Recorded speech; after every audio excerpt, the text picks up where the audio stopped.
I'm Tracy. If you're new to our channel, thank you so much for joining us and welcome to our farm, welcome to our journey, and welcome to our family.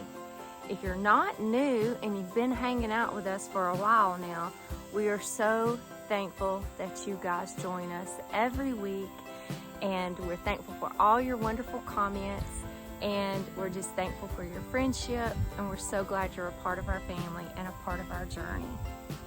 I have something really fun to share with you guys today.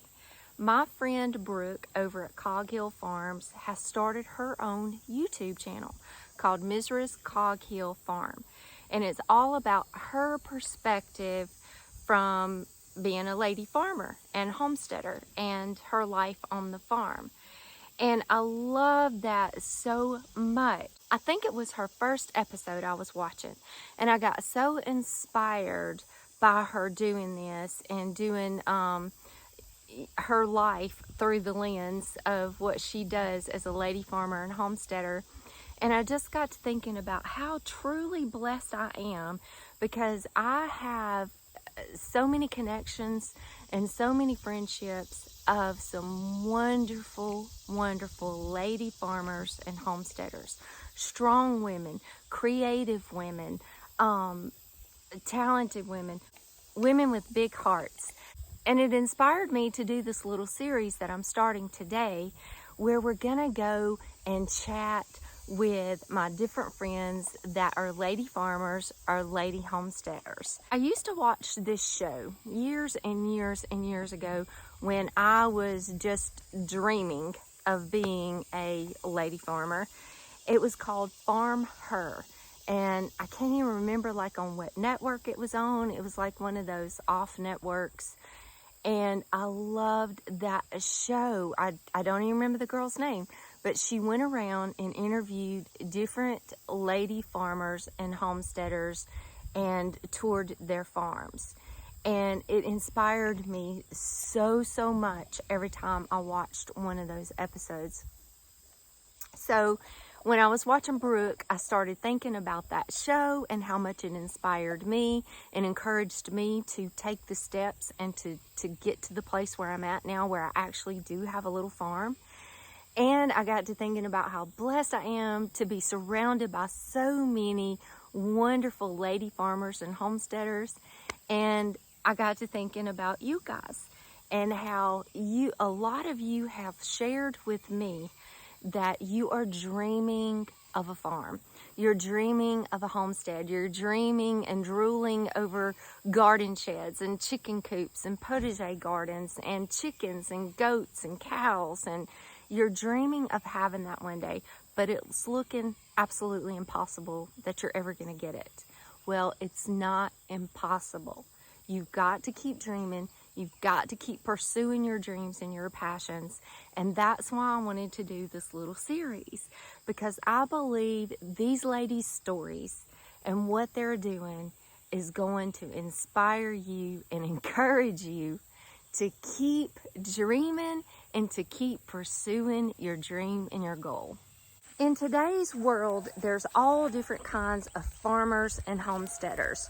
There's CSA farmers, there's fruit farmers, there's market farmers, there's truck farmers, there's herbalists who have farms, medicinal herbalists who have medicinal farms.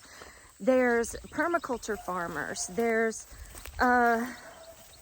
people who have hatchery businesses, there's community garden farmers, and there's people like me who are really mostly like homesteaders. We farm to meet our own needs, really. And then there's educational farmers, I think, is a class that we don't really talk about much. And that's the one I'm kind of putting myself in, because one of the main goals in our farm is to be able to share with others and to be able to encourage and inspire other people to garden, to farm, and to reach those dreams that you have. So I'm excited to share with you guys in this little series as we're gonna go out and meet some of my sweet friends that are lady farmers or lady homesteaders from all different kinds of walks and different ways that they farm and homestead. It's just going to be a relaxed, laid-back chat about their life as a lady farmer or a lady homesteader. And I really believe it's going to inspire you guys. Now, I really don't know how long this little series is going to go on. I've got quite a few lined up to talk to and chat with and do a few little tours of their farms. But I really don't know how long this is going to go on, because I'm hoping it's going to lead to meeting some new friends that are lady farmers or homesteaders, that we can go out and meet them and tell their story. So I don't know how long this is going to go on. It may go for 4 weeks. It may go for 8 weeks. I don't know. I don't know how long it's going to go. So we're just going to ride this out, see how it goes, and enjoy the journey together. I decided to call this series In Her Boots, a chat with a lady farmer, whoever it may be at the time. And the reason I decided to call it this is because as a lady farmer or homesteader, we all have our favorite boots that we love to wear, whether it be cowgirl boots or muck boots or hiking boots or whatever it may be. We all have our favorite boots that we love to wear and to work in. I have a lot of favorite boots that I like to wear when I work and when I go out. Boots and Birkenstock shoes are like my most favorite kind of shoes to wear. And I love hats. Like hats and boots are probably my favorite thing to wear. And I just thought, you know, in her boots, because we're all wearing our favorite boots that we're working in on the farm or the homestead. And we all have a different walk of life in our boots. And I know you've heard the old saying of walking a mile in her boots, or if you were walking in my boots, if you wore my shoes, that kind of thing. So it just clicked with me, and I thought, yes, that's it. We're gonna call this In Her Boots, a chat with a lady farmer. So this is gonna be so much fun. I'm so excited about it. Yesterday, I went and did my first interview with my first lady farmer. Y'all are gonna love this one. And on the way over, I was just praying and asking God to bless it. And what I prayed was, and this is what I'm praying over every single interview and farm tour that we do, that whatever you need to hear is what will be said during our time together. Because I believe that when we go through something as individuals and we come out of that thing a conqueror, that it is our purpose, the purpose of that struggle that we went through. It's our purpose to go out, and our responsibility really to go out and help somebody that's going through that same struggle that we went through. And that's what my heart wants to do. Like, I've been through a lot of different things, and God's brought me through so many different things. And on the other side of that, I want to be able to help that person out there that's going through that same thing that I went through. So in talking to all of these different wonderful ladies, we all have stories and we all have situations. We all have things that we've been through that can help other people. So I'm praying before every interview that the thing that you as a viewer need to hear today is the thing that is being said or talked about in that interview to help you. And I believe God's going to bless that. So I thought it would be fitting to start episode 1 with me. My name is Tracy.Britnell. I am 51 years old. I am married to my husband, Gene.Britnell. We will be celebrating our 32nd anniversary tomorrow, actually. We dated for 4 years and we've been married. Tomorrow will be 32 years. And if you guys have not met Gene yet on this YouTube channel, you're in for a treat because he is a hoot. He is always making me laugh. Like that, I think, is his number one priority in life, is to make me laugh and to make me happy and to provide and encourage and support and love me. And he really does treat me like a queen. And I'm so, so blessed that I get to spend my life with my soulmate. I am a mother of 2 sons. My oldest son, Hunter Chase, is 30 years old, and he lives here with us right now. And my youngest son, Forrest Chance, is 27 years old, and he lives in Florida right now. He is in the Air Force. He is an Air Force medic right now, and he got married. He has been married 1 year now. They got married here on the farm last November to a beautiful young lady that we absolutely adore. We adore her. Her name is Renee, and she is gorgeous inside and out, and we just love her so, so much. My educational background is I have a degree in fashion merchandising, interior design, and landscape design. Jean and I were high school sweethearts, and after graduating high school, I left and went to art school in Atlanta I had a scholarship. So I went to school in Atlanta for fashion merchandising. I was there for about a year, and Jean came riding in on a Greyhound bus and saved me from that crazy world and brought me back to Alabama, and we got married. Well, I finished out my degree here in Alabama at a little junior college in Birmingham. So I got my fashion design and merchandising degree, got pregnant. Actually, I graduated with that degree when I was 7 months pregnant with Chase. Then after Chance was born, my youngest, he was about 6 months old, I think, I went back to school and got my advanced interior design degree from a junior college here in Alabama as well. I graduated with that degree, and then I worked in the interior design field for a while. I mostly did a lot of freelance work because I wanted to be a stay-at-home mom with my boys. At the same time of me being in college, Gene was in college. He was in school at Samford University in Alabama, a very good university in Birmingham, Alabama, Samford. And his major is business management. So he was working all day, going to school all night. We were having babies. I was in school. It was not an easy road, but we did it. But when you are determined, you can do anything. So we made it through college, through babies, through working, through being dirt poor. We were so poor. We would go to my mom's to eat dinner because we just couldn't afford groceries. And it was okay because, we had each other, we had a plan, we had a goal, and we were working toward it, and we had 2 beautiful baby boys. So as life rocked on, we bought our first little house in Clanton, Alabama. The boys were of school age then. Well, Chase started kindergarten. And I had 2 wonderful neighbors, one on each side of me, 2 older gentlemen. They both gardened. Every day, we weren't living there a week, and within the first week, I had a stack of vegetables sitting on my porch when I got home. And vegetables I didn't even know what to do with. I didn't grow up a farmer. I didn't grow up gardening.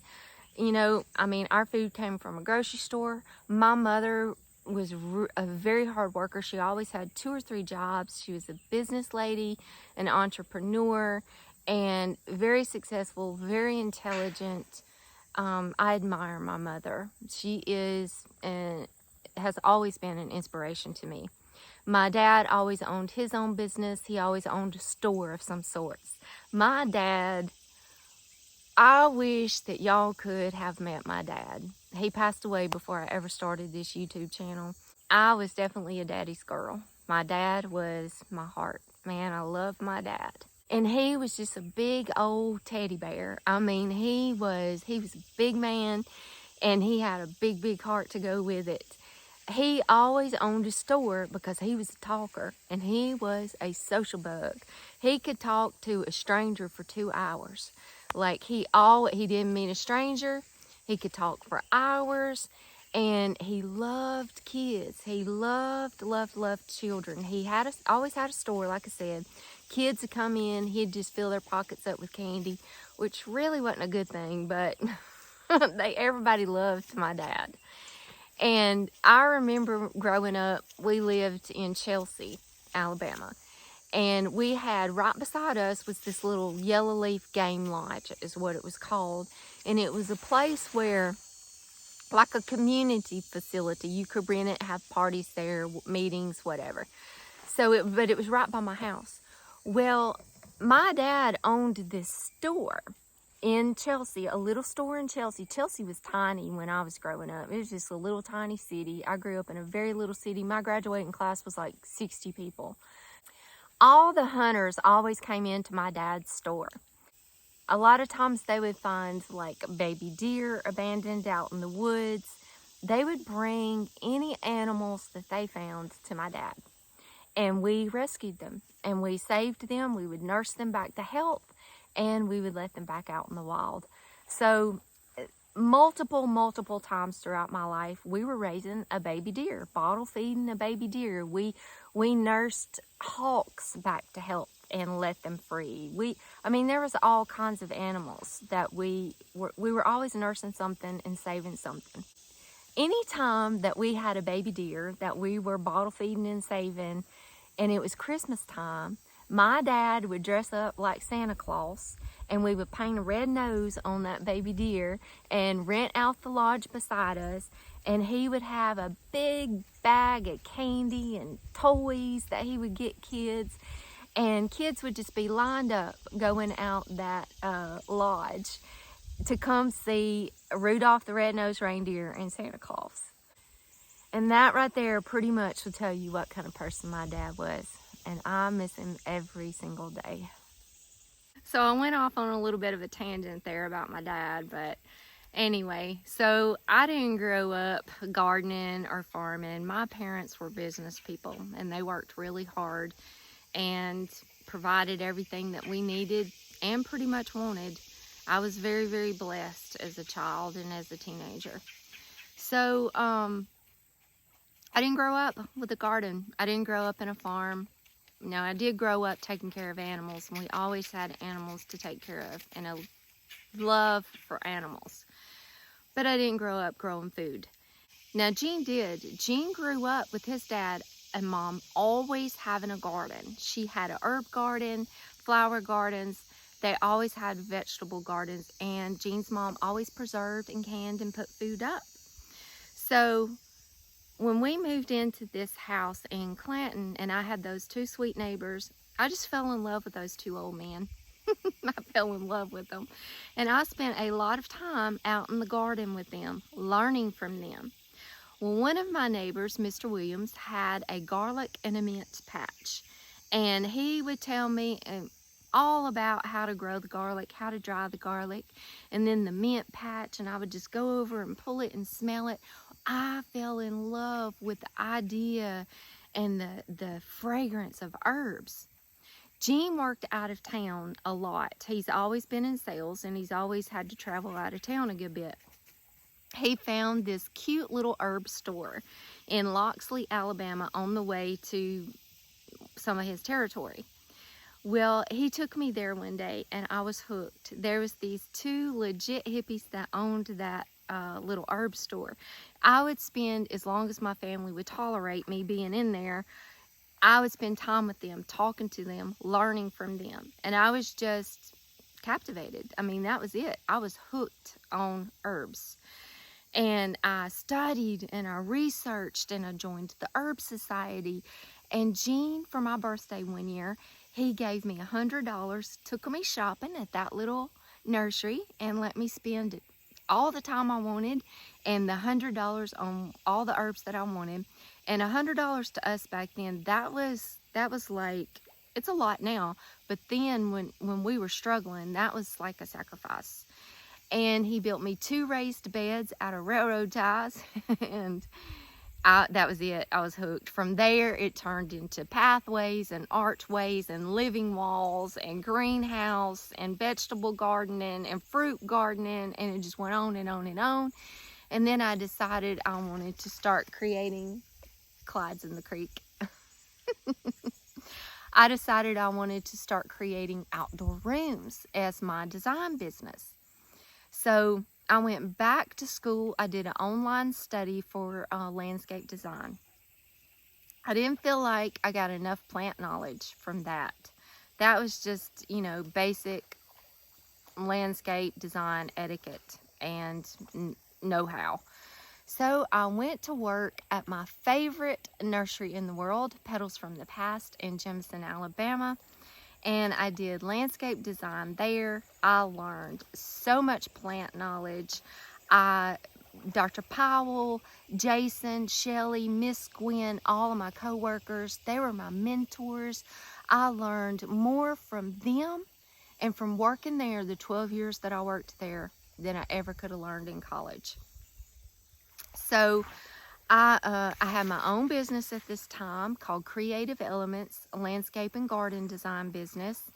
And I did landscape design at Petals, and I did all the displays and the merchandising and design work. And I did sales.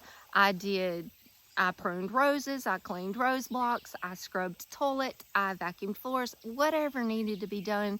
Nobody like had a title or fought for a position or none of that kind of stuff. It was just the best job you could ask for, and we were all, everybody that worked there, pretty much, we were just a family and friends, and we respected and admired each other, and we still do. So I worked there for almost 12 years before I quit. I quit January was a year ago, so we're going on almost 2 years now. I quit working there to do our farm and the YouTube channel and my online business that I'm starting to do it full time. So I miss it. I miss my Petals family. I miss my customers that I had, and I miss being there amongst the plants and working with them. But it was a good decision, and I truly enjoy being home on my farm. Now, during all this time, somewhere in between all of that, Jean and I started our own landscape business. We did design, install, and maintenance. And we started this at the time of 2008 when the market crashed. Well, we were doing really well, and we were growing, and it would have been successful. I totally believe that. But it was a bad time to be starting a business. We had some hiccups, we had a few situations, and we ended up closing down our business. Life got pretty tough there for us financially. We lost a lot. And if you have not seen our testimony video, y'all go check that out to hear the story. I'm not going to take the time to tell all that again. But y'all can go watch our testimony story. Jean and I share a lot of humbling details with you in that testimony. So when my youngest son graduated from high school, Jean and I had always dreamt of a farm. Always. We always dreamt of land and, you know, growing our own food. Ever since that first garden in our home in Clinton, we always dreamt of woods and forest and gardens and chickens and goats and a farm and privacy and seclusion. Like, that's just what we always wanted. And it really, really, really looked impossible most of our life because we struggled financially. After my youngest son, Chance, graduated from high school and moved to go to college, we moved in with my mother and father-in-law. And we moved in their basement, and we were there for 3 years. And we paid off debts, and we saved up money, and we found this farm. And this farm was an impossible dream that God made possible. It was absolutely impossible. There was no way financially that we could have been able to get this place, but God did it. And like I said, you can go watch our story about that. So that was in 2016, and we decided to move a manufactured home out here, and we started building our farm. And we've included a potager garden, cottage gardens, chickens, goats. We have honeybees. We have one rabbit right now, And we have big plans for sheep possibly in the future, pigs. We want to get a couple of donkeys, possibly a cow or two. Like, we've got big plans for this farm. During this period of time when we were living with my mother and father-in-law, Jean's parents, and we were working hard, we were saving money, I discovered permaculture design. And I went to a permaculture farm for 2 weeks, an off-grid farm. My kids were gone. My youngest one was in college and gone. And we were living with my mother and father-in-law. And I didn't have a whole lot of responsibilities where I couldn't just go away for 2 weeks. So I took the opportunity and I went and stayed at this off-grid farm. It's called Spiral Ridge Permaculture Farm at the time. And I did my PDC, which is my permaculture design certification. So I got certified in permaculture design. Permaculture is basically just a set of design principles to create sustainable systems. That's basically what it is. So I went to learn how to design sustainable systems. So our plan and dream for this farm was to create a sustainable farm, to sustain ourselves, to meet our needs, to grow our own healthy, organic food, to grow as much of our own food and raise as much of our own food as we can. I always dreamt of having a little turquoise farm truck, an old farm truck, and selling vegetables and flowers out of the back of my farm truck. I've always dreamt of that. And we did participate in a CSA, not this past year, but the year before that. We participated in Orville Farmers Market, CSA.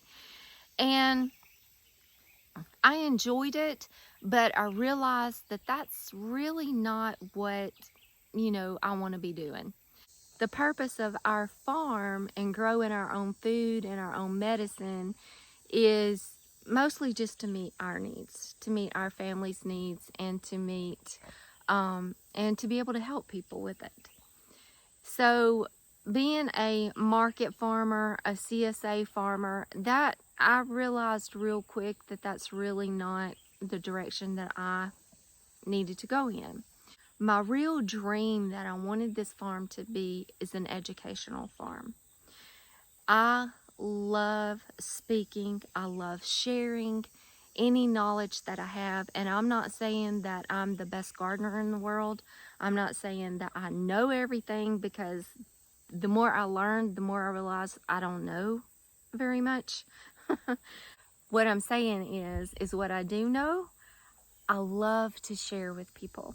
I love to educate and to help and to teach and to share and to encourage and to inspire.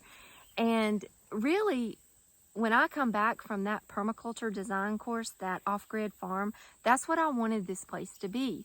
I wanted this place to be a place where we could hold classes here, and we could hold tours here, and we could hold events here, and maybe even do a week camp out and educational classes all throughout the day, just like I went to on that farm. And that was kind of our initial goal in this farm, was basically just to be an educational farm. We first got this place and we first started putting some systems and things in place. I had some tours out here. A lot of Master Gardener groups came out and we did a few tours out here. And they were really great and it was really fun and I enjoyed it a lot. But then it got to a whole lot of issues, like you need to have insurance, you need to have this, you got to do that. And it's just like, oh my gosh, maybe that's not what I want to do. Now, I've always enjoyed writing. Writing is one of my releases. I write my prayers. I've always wrote in a journal since I was a little girl. I've got stacks and stacks and stacks of journals. That's my release, and I love to write. And I've always wanted to start like a blog and just write and write informational things and inspiring things, and I never did it. But I decided that I was going to do that. Well, then I discovered YouTube World. So I decided just to do a YouTube channel. And that's what led me to doing this YouTube channel. Because I really feel like one of my main giftings and purposes is to educate, inspire, and encourage others. And what better way to do it than YouTube? This is one of the main questions that I'm going to ask every lady farmer and homesteader gardener that I go talk to. What hats do you wear? What boots do you wear? So my boots that I wear, I am a wife, I'm a mother, I am a daughter, I am a daughter-in-law, I'm a sister, I'm an aunt, I am a farmer, I'm a homesteader, I'm a homemaker. I love making my home peaceful and comfortable and organized, and everybody that comes into my home, I want them to feel welcome and loved. I am a YouTuber, creator, content creator. I am a writer. I am a friend. I am a garden designer. I'm a teacher. I'm an educator. I'm an encourager. I am a gardener. Gardening is my love. I am definitely a gardener. I'm a caretaker of all my animals that I absolutely love and adore. I am a steward of this land that God has blessed us with and this farm that He's blessed us with. And it is my goal to steward it well. Jean and I have a heart for foreign missions. We were mission leaders at a couple of different churches for quite a few years, where we took teams of people on different trips and did different mission work at different places. So we have a heart for missions, and we love God, and He is the center of our life and everything that we do. So I wear many hats and many boots. And I love every minute of it. I love my life. It gets very overwhelming. It gets very stressful. But I try to constantly remind myself that I prayed for this. I prayed for all these chores and all these tasks. And I am so grateful for all of this. I am so grateful for my family, for my husband, for my farm, for my life, for you guys. I am just very blessed, very, very blessed. Now that is another question that I'm definitely going to be asking all of these lady farmers and homesteaders. How do you manage all of the hats and all of the boots that you wear? That is my big question. That has always been probably one of my biggest struggles, is balance.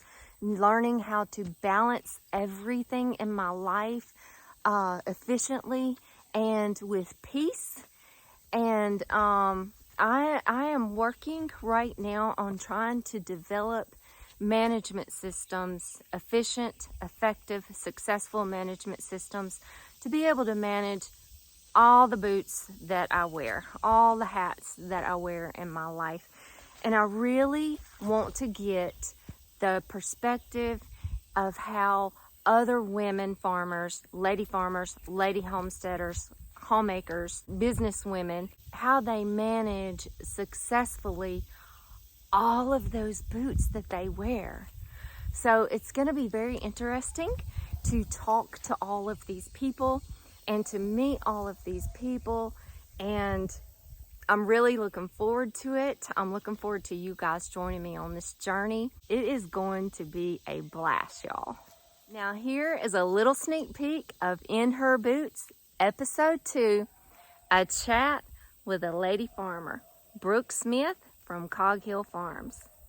Women out there right now that need to hear this, well, you know. I feel the That's same what I way. prayed on my way over here, God. Whoever's watching needs to hear, Yeah. that's what's said today, Well, you know. And I think that it needed. It I didn't needs plan to be- on saying yeah. any of this. I think this is what I want right here, honest, real, raw stuff. Yeah. Okay, all my beautiful friends, I hope you are looking forward to this new series that we're doing. And I will see you guys next Friday for episode 2 of In Her Boots.